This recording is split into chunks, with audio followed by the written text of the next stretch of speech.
আসসালামু আলাইকুম, কেমন আছেন সবাই? আমার ভিডিওতে আপনাদের সবাইকে স্বাগত। বায়ু দূষণের পাশাপাশি আমার কাছে শব্দ দূষণও আছে, প্রচুর পরিমাণে শব্দ দূষণ। আমি কোনো রকম ভয়েস রেকর্ড করতেই পারি না। ভয়েস রেকর্ড করতে গেলেই চারপাশ থেকে নানান ধরনের শব্দ এসে ওঠে। আমি যে নিরিবিলিভাবে ভয়েস রেকর্ড করব তাও পারি না। অনেক কোলাহলের মধ্যে থেকে আমাকে ভয়েসটা রেকর্ড করতে হয়। তো চলুন আজ আপনাদের সঙ্গে আমি একটু সুন্দর রেসিপি শেয়ার করব, আর সেটা হচ্ছে আমের আচার। ভিডিও শুরু থেকে দেখেই বুঝতে পারছেন এটা একটা আমের আচার, আর আমের আচারটা কিন্তু খুবই লোভনীয়। আচার বলতেই লোভনীয়। আচার ভালোবাসে না এমন কোনো মানুষ বাদ নেই। মেয়ে মানুষরা তো পছন্দ করেই, অনেক ছেলেরাও কিন্তু আচার খুবই পছন্দ করে। আর আমার এই আচারটা তো পছন্দ করে না এমন কোনো মানুষ নেই। আচারটা এমনি খেতেও ভালো লাগে এবং আপনার ভাত দিয়ে খেতেও আরও অনেক বেশি ভালো লাগে।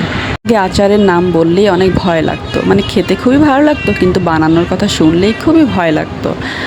তো কীভাবে বানাবো, এত তেল খরচ, রোদের ঝামেলা, অনেক কিছু, এত চিন্তার জন্য আচার কখনো বানানোর চিন্তাও আনতাম না।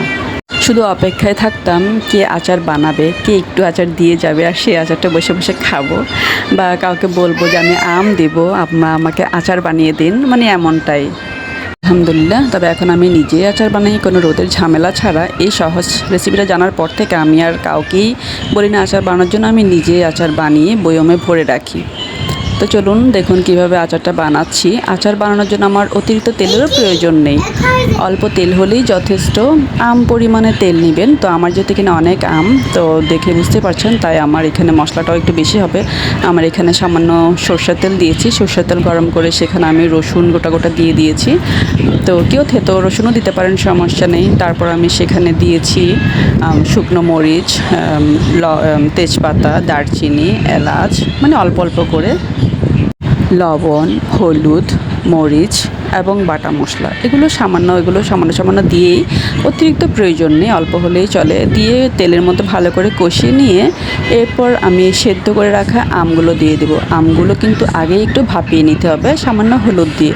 সেই ভাপানো আমগুলো মশলাতে ছেড়ে দিব, আর ছেড়ে দেওয়ার পর দেখতেই তো পাচ্ছেন নেড়ে চেড়ে উল্টে নিচ্ছি। সেখানে কেউ চাইলে গুড় দিতে পারেন, গুড় না থাকলে চিনিও দিতে পারেন, তবে গুড়টা দিলে হয় কি কালারটা খুবই সুন্দর আসে। চিনিটা হলে একটু পুড়ে যাওয়ার ভাব থাকে, বা খুব ঘন ঘন নাড়তে হয়, পুড়ে যাওয়ার মতো কালো হয়ে যায়। তো আমি বেশিরভাগ চিনি দিয়ে তৈরি করি, তো এবার আমি গুড় দিয়ে তৈরি করেছি। কালারটা কিন্তু খুবই সুন্দর এসেছে।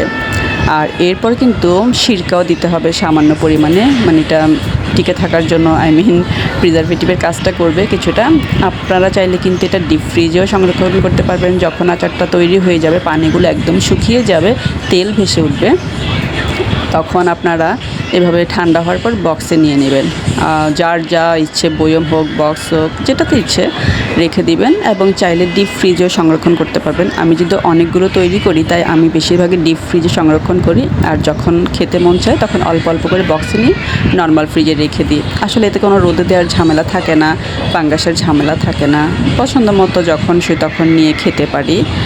আর যদি তারপরেও কোনো প্রবলেম হয়েই যায়, স্বাভাবিক হতেই পারে, তো যদিও হয়েও যায়, তাহলে আবারও একটু নামিয়ে চুলোয় সর্ষের তেল গরম করে আবার একটু ভালো করে নেড়ে চেড়ে নিলেই ঠিক হয়ে যাবে। এত কম তেলে এবং এত অল্প উপকরণে বা এত সহজ রেসিপিতে কেউ আচার বানায় কিনা আমার জানা নেই, তবে আমি বানাই। আলহামদুলিল্লাহ, আমি বানাচ্ছি, কয়েক বছর ধরে খাচ্ছি এবং আমি খেয়ে স্যাটিসফাই, এবং যারা খাচ্ছে তারাও খুবই সন্তুষ্ট, খুবই খুশি।